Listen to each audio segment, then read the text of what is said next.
The gentleman yields. Members are reminded to direct their remarks to the chair. The gentleman from Massachusetts is recognized. Thank you, Mr. Speaker. I yield 1 minute to the gentleman from California, Mr. Panetta. The gentleman from California is recognized for 1 minute.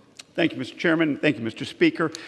I support tonight's bills because we must fund the government and, of course, we must support Ukraine. As the American people get out of COVID and get back to work and get on with our lives, they are yearning to help Ukrainian lives. Tonight's bills do that by providing aid and armaments so that the Ukrainians can continue to punch Putin right in the face. And this bill, H.R. 6968, also punches Putin right in the gut by banning imports of Russian oil, by taking steps to remove Russia from the WTO, and by holding Putin accountable for his violating of rights with tougher sanctions.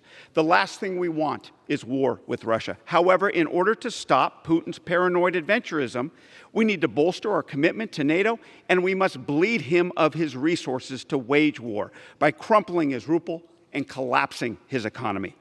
This will affect us, and it will force all of us to play our part. But despite these costs, we must continue to be as united as we are inspired by this fledgling democracy that has flourished under fire.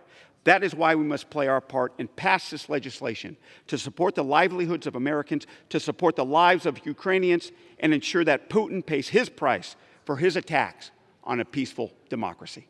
Thank you, Mr. Speaker. I yield back.